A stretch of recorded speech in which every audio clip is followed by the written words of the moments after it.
Aron. Welcome to the RevAmp podcast. It's my pleasure to have you aboard on today's interview. For those people who don't know you at home, perhaps you could just start by introducing yourself, your role, and a little bit about Monday.com.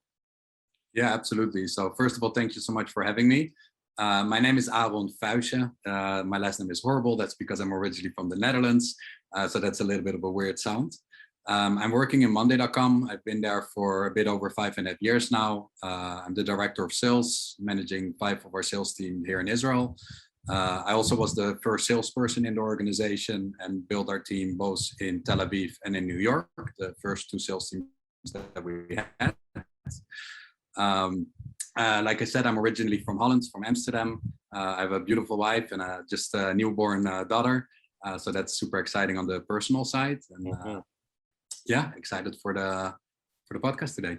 Congratulations. And when we were talking prior to this, I found out not only are you super passionate about sales and the whole enablement process there, but you also, before all of this high-tech career, had a background in people in so many different ways, everything from martial arts to kind of fitness and well-being. Nice to see that you have passions that can kind of survive a fast-paced career. But more than that, I think the thread that tied it all together was your investment in people, their success, and the harmonization and bringing together. And ironically, you ended up at Monday.com, which really claims to do that on the side of the tin, you know, to bring people together to collaborate around a common workspace. So I don't know if that's ironic or if it's a self-fulfilling prophecy, but well done nonetheless. And today's subject that we're going to dig into together is really about the readiness for the IPO process. It's something that you have lived out firsthand here at Monday.com. And if you kind of trace it back to the beginning, at what point did you become conscious, you know, how many years back before the IPO, of needing to change, adjust, and build a process that was fit for purpose? Like, we're not talking weeks, of course. How far did, you know, when was the awakening moment? I think the awakening moment started pretty early, but it wasn't connected to the IPO. It was never really the goal to IPO. It was just a mean to become a great company, but it was never from, oh, like this is our goal to IPO at a specific moment. So when I actually started in the organization, I started in a customer success role before there was even a sales team in the early days. And from there on, I spoke with the CEO and the CTO, and I got the ability to start becoming the first salesperson 50% of my time and see if it made sense. And the reason for that was we're very much product-led organization. We got to 10,000 teams without having a sales team, really with our product, the marketing team, and of course the customer success team. And I think really what we saw that changed the moment that I started focusing on really helping organizations instead of teams to collaborate across the bigger picture. That both gave us amazing results and also allowed us to get full companies on board. And that's really where that ball started rolling and where I got the ability to start hiring a team first in Israel. And then after that team was set up, go to New York and set up the team there and really start running with it. Now, throughout that period, if there's one thing that I learned is you need to consistently change and you need to build an environment where people are comfortable with change, because every time that the organization grows, it means that there's tons of changes that need to take place, especially if you have those aggressive goals that we consistently put for ourselves. We can continue doing the same thing and we probably get similar results, but we're not going to double up. We're not going to be able to grow as quick as we are doing today and as we have been doing for a long time.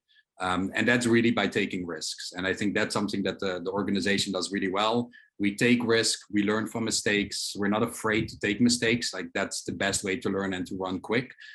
There's always a saying in our organization, like, it's better to do something quick and learn from your mistakes than, you know, work on something for ages, then present it to a customer and realize that you did it absolutely wrong. Which also goes back to that product orientation, right? You're doing your A/B test, you're getting feedback along the way, you're making sure that you're on the right direction. So that's really something that we're focusing on a lot. I'll also take a quick step back maybe for the people out there that aren't familiar with Monday.com. So what Monday.com is, it's a work operating system that really allows organizations to build, manage and run all of their work processes on a day-to-day basis. The power of it is that it allows everybody to customize the work processes that work best for them. And what that creates is one source of truth, a place where everybody is able to work with each other in a very transparent and collaborative manner. One of the things that you see when all of these new softwares came to existence is that one team worked with 16 different platforms. And obviously that creates silos. It makes it very hard to collaborate, and it makes it even harder to be able to see the bigger picture. And that's really where we come in place. We allow people to either integrate with platforms that are really crucial to the organization, or to replace platforms by managing those processes in Monday. And we do that by offering them many different building blocks. So the columns allow us to build any type of workflow. You can think about developers running their iteration planning on a very agile manner, sales using it as a CRM, marketing using it to manage their marketing campaigns, security team to manage the GDPR process, and I can keep on going. So it really allows everybody to build that workflow that fits their needs, while at the same time visualize it in any way that they want. We have different views that allows you to visualize it in many different ways. And then we have our integrations and our automations to optimize the process, and even apps that allows you to build on top of the platform so that you can really make it that dream platform that you always wanted. And one big goal there is to democratize the power of software. And that sounds a little bit weird, but what it really means is in many cases, you're completely dependent on your development team. Right, so you need to wait for them to build out the platform that you need. And it also creates a bottleneck, because in many cases, the real workflow experts are people doing the work, not necessarily the people building the work. And by creating a low-code to no-code platform, we give that power in the hands of any employee and allow them to be able to build the workflows that fits their team best. And that goes from the workflow, obviously, also all the way to the ability to report and seeing real-time dashboards. So that's just a quick introduction of what the Monday.com platform is. No, I understand it, and it is a really exciting moment. And I believe you guys even took the opportunity to even now release a CRM component to your platform not too long ago, which is also pretty exciting as the next step. But how I'm going to tie that to the theme of today is I'm going to ask you. Of course, you used your, after that description, of course, you used your own product in your own processes because, you're eating your own dog food or benefiting from that competitive advantage, whichever metaphor you want to go with. But what were the additional steps or moves or even technologies that you needed to add in to be kind of fit for purpose to create a robust sales process that was fit for scale? What were those steps, and what practical decisions did you need to make? Yeah, so I think that there were so many learning lessons, and one of the big things really just comes back to collaboration. So in the early days when we just started the team, I was reviewing security with the CTO. You're going over legal with the head of operations, and of course today we are in a much more luxury position that we have teams for all of these different roles. So it really went through being able to have significant control over anything that you do. And you can think about, not just only using Gmail, but for example, having the ability to use Salesforce, having the ability to use Salesloft, having the ability to use enrichment tools such as Full Contact, Clearbit, Zoom Info, using Gong on a day-to-day basis to be able to listen to the calls and analyze information. And of course, also using DealHub to create a very smooth process for us to both create the sales orders, but also to be able to, and that goes kind of back again to, becoming a public company, there are some additional regulations that you need to adhere to. As an organization, we really focus on still keeping everything as transparent and flexible as possible. But at the same time, obviously, you also need to make sure that things go through the right approval processes. And that's something that DealHub helps a lot with. If it is a certain deal size, or if they ask for a specific exception, or really like any of those type of criteria, that allows us to immediately route to the right person to go through the right approval process quickly and smoothly. Instead of similar to Monday.com, one of the big things is having conversations in context, right? So like if I ask something through Slack and then through email, and later on you need to go back and actually look at what happens, it's really difficult to see the full on process. And that's how DealHub is really helping us. It puts on a really smooth process through really the procurement process and the creation of the sales orders and the approval processes. So that's something that we're using. And I could keep on going. There's so many different platforms and tools that we use. We're also, it's important to say, one of the big goals of a platform, a work operating system like Monday.com is not necessarily replace every single tool. It is to connect and integrate every tool so that you do have that one source of truth. So we make sure that everything that we use integrates with the platform and just enhances the performance and the capability of everything that we do today. And that's what truly makes it a work operating system. So what's interesting there is that we've touched on kind of where you were, so the context. We've touched on kind of some of the tools and the scaling up of processes and the control and the streamline and probably the efficiency. But what's unique and what some people might not realize at home, and I'm gonna share it, is that Monday doesn't necessarily reward their salespeople on a bonus incentive type of system. So you as a sales leader leading that organization are probably seeing the old familiar picture through new eyes. How is it possible? I'm going to ask it as a question now. How is it possible to build such a wildly successful company who's revenue positive and has gone to IPO without incentivizing your sales leaders to be, whatever to be lone wolves or whatever you want to call, hunter killers? I don't like using that phrase, but something to that effect. Like, first of all, what is the culture? What is the mindset? How did you get buy-in? Like, just kick us off on that line of thinking. Yeah, no, it's a great question. And I do think, first of all, we definitely incentivize, of course, and we also reward. One of the things that we do stay away from is the individual commission models. I think culture is crucial there. In the end, you need to have an organization that people almost feel like it's their family. And I can say from personal experience, I've been here for 5.5 years. Like, my colleagues, my managers, they really became my family.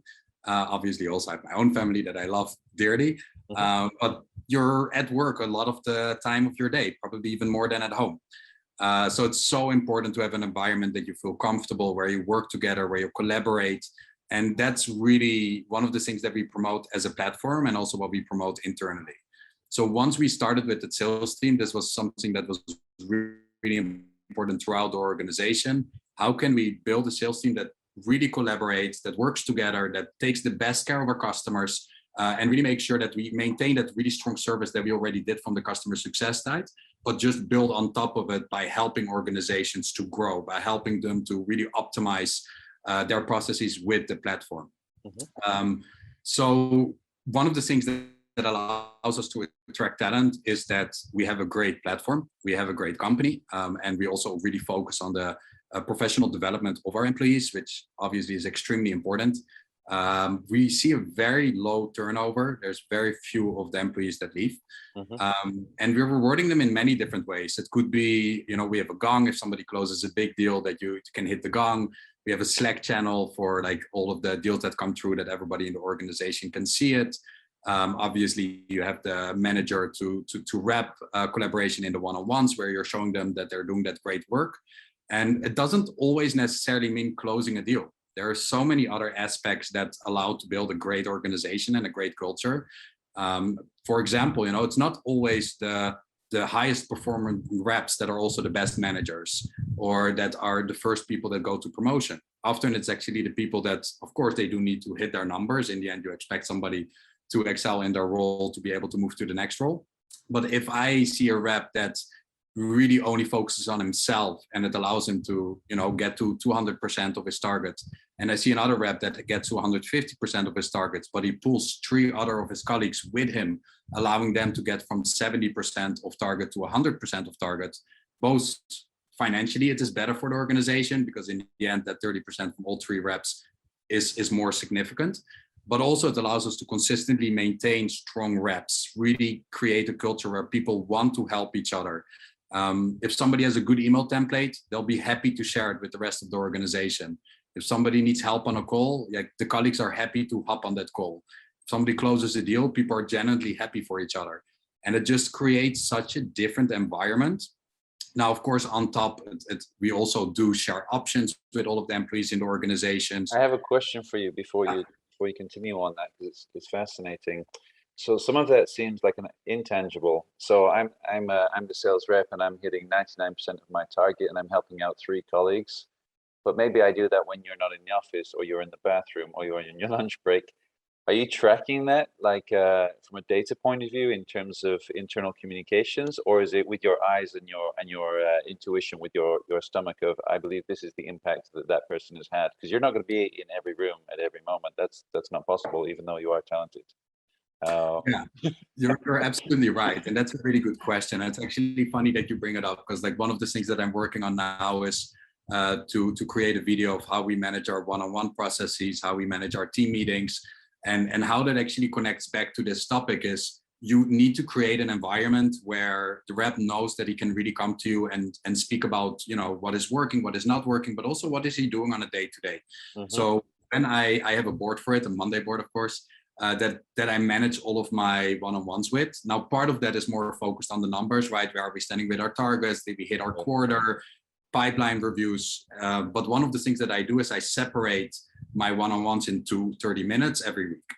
The first 30 minutes is focused around pipeline review, the numbers, all of those parts. So that is both for me and the rep, but really allow me to understand, okay, where are we on that aspect? The second part is on professional development, in general, just, you know, building that relationship with your reps, which is also really important. And one of the topics that we have there is, what are you doing beyond just hitting the targets? So what are other responsibilities that you take in the organization? And that can be extremely wide. It can be you're helping with the interviewing process. We have a process that's called, wow, how did this slip my mind right now? The buddy process. So that is where somebody in the team is supporting another new member to, you know, get up and running throughout that ramp period. It can mean taking control over one of the training sessions that we're doing in our team meetings. And this way we are having many of these different responsibilities to empower the team members to show like what they can do beyond the individual contributor role, which also helps us to get a good understanding who is ready to go to a different position, whether that is a managerial position or, you know, doing sales enablement, or I had people that ended up from sales in marketing because they really loved product, and one of them started actually building our competitive battle cards, and that brought them into like role into enablement, which is also very much connecting to design. So yeah, that really allows us to understand. But you're right, you will never be able to see everything. We're a very much data-oriented company. I think that is also very important as a manager. If I would just do it on my feeling, you know, you're gonna create kind of that prejudice from, oh, I like somebody and that's what it's based on. So you really need to create that conversation with every of your reps and make it clear to them from like, don't be afraid that you're bragging. Like, it becomes really clear if somebody is just bragging about all that they do, or somebody that's actually sharing, what do I do? Why am I doing it? Like, why is this important to me to get to that next level in my professional career? And I think those things are so much more important. Like, people usually leave organizations either because like you can't live off the salary, and then obviously it's a problem. But most of the cases because the culture didn't work well, because they didn't feel appreciated, because they didn't feel that there's growth. Does that mean your hiring process means you're looking for a different type of persona for your sales role? Like, if I think about maybe a corporate salesperson 10, 15 years ago, I have a picture in my mind. That person might be a bit cutthroat. The person might be able to defend their pipeline, defend their deals. I have a picture in my mind of who that guy is and why he's bringing 7 to 8 figures in at the end of the year. As you're describing this situation, I'm getting, you know, the word that I'm using in my head is harmonizer, like bridge builder, harmonizer, collaborator, somebody who's not on the far left of the spectrum or the far right, but is close to the center. You might be looking for different types of people in the hiring process than a conventional salesperson in kind of Silicon Valley 10 years ago. I think you're spot on there. Like, I would even take that to a further extreme. We can find that person that's, you know, the Wolf of Wall Street example of the strongest salesperson that would bring in $1 million by himself, and we will not hire him. And that really goes back to the culture. Like, great, I'm sure that there's organizations that really want that, or that can benefit from it. But in our case, we know that we have a great platform. We know that we have a platform that really helps people. Like, we don't need to shove it to your throat. All that we need to do is to be able to show the value that the platform can actually give to those organizations. Right. And it's funny because before we started the talk, also you told me hey, I would love also to kind of hear something about you as a person outside of what you're doing inside of the organization. Right. And it's one of the questions I also ask in interviews, like, what do you outside of work? Because really, in my experience, the most successful people in the organization are not the people where 120% of your time you only do work. Mm-hmm. It's people that have passion. It's people that did side projects. It's people that, you know, learned another language or became extremely good in cooking or whatever it is that their passion is around. So we also ask that, like in our interview process, to get to know who is the actual person. And a lot of those questions are also not just around the deal sizes. Of course, we ask that. And of course, we ask, you know, how do you manage throughout the sales cycle and all of that. Mm-hmm. But we also ask, you know, give me an example of how you collaborated with other departments, how you collaborated with, you know, other colleagues. I love it when I, you know, have an interview with somebody that really gives credit to his colleagues on how it allowed him to grow further and how he's really collaborating with other departments in the organization to get him to where he is today. And we see that also in Monday. Like without the help of the marketing team, you know, the leads wouldn't be good enough for us to really be able to be successful there. Without the R&D team, we wouldn't have a product that we have today that allows us to sell something that we truly believe in and that we see that created value. Without the customer success team, we wouldn't have these really happy customers that are consistently seeing more value out of the platform. So, and this obviously connects to every single department in the organization. So that's really a big focus of us. Like, we're not looking for sharks. We're looking for smart people that can be very creative, that know how to control a sales cycle, and that know how to consult organizations to help them to really create that value, improve their processes. And that really is what you see also in the reps. If somebody gets excited from that, it's not only I'm trying to, you know, chase my paycheck, but I actually enjoy learning from our customers day to day and teaching our customers day to day. You'll become a better rep every day because you're not going for the shortcuts. You're actually looking to do something that creates a sustainable long-term relationship. And that's what makes an organization great. You can, you know, be very aggressive and screw somebody over and make a great sale, but you'll lose that customer after, and it's not something that is actually sustainable. We're looking for partnerships, long-term relationships, happy clients. You know, that's a huge focus from the organization as a whole. So now, as we kind of move towards, you guys have gone through that journey. You have built processes. You have invested in technologies. You have a ton of learning. You've learned from data. Some of the data is your own. It's proprietary. What was the name of your data? Big Brain is our intelligence tool. There's a great video on YouTube also around it. The name is a brilliant name because it's really the big brain of the organization. And like we said, like, we're very much data oriented. So we always, everything is A/B tested. Everything is checked from not just new features that we release, but also what is the impact from the sales team? How do we perform? We call touch and non-touch funnel towards each other. And that's what allows us to get better. I think, you know, if you're getting to like an arrogance that you say, oh, we're doing everything great, like we know we're doing well, you will never get better. And if you're consistently challenging yourself, if you're consistently testing, if you're putting yourself a little bit in that, you know, sensitive and sometimes even scary position of, what if the result actually means that, you know, we are not doing that well? But if you don't do that, you'll never get better. So yeah, that's definitely a big part of our DNA is always making sure that we focus on the data, always testing, always getting feedback, both internally and externally, to make sure that we continuously get better as an organization and maintain the great trajectory that we're on today. So my question is, now that you guys are recently post-IPO, and obviously the congratulations is right there with that, and you're able to look back with some retrospect. I know you said that it wasn't the end goal, it was more like the benefit or the reward, or a benefit or reward along the journey. But are you able to look back and take away some learnings from that journey now? Anything that you maybe haven't shared already today? I think, especially if I'm looking at like building teams, one of the big things that I learned is I was one of those people that was, and I'm still am to a good extent, but I learned to work around it, be very perfectionistic. So in the beginning, you know, I was the first salesperson, then I hired 5 people. Then I thought, okay, if they don't hit their target, I just, you know, double my target or triple my target, and I'll be involved in absolutely everything because I want to make sure that it goes perfect. And really quickly you understand that that's absolutely not sustainable. You're holding the people back and you won't be able to grow.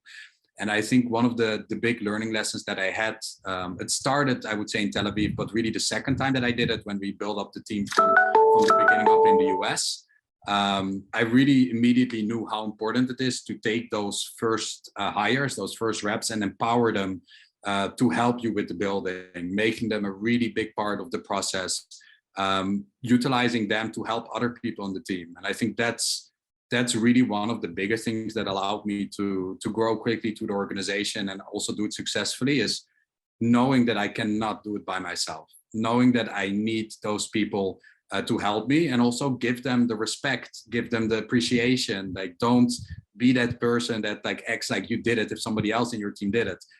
For me, that is my reward. Like seeing one of my reps becoming the head of sales enablement, Dave, shout out to you. That is really something that makes me happy. Seeing reps that become managers, seeing people moving from an SDR position to an AE position, or the sales enablement position, or it doesn't really matter what the position is. What's most important is seeing them growing throughout their career path to the end destination that they want. And I think that is my reward. Like I don't need, if somebody closed the big deal, they closed the big deal. The credit should go to them. Right. If a manager manages his team really well and they hit like great numbers, that credit should go to them.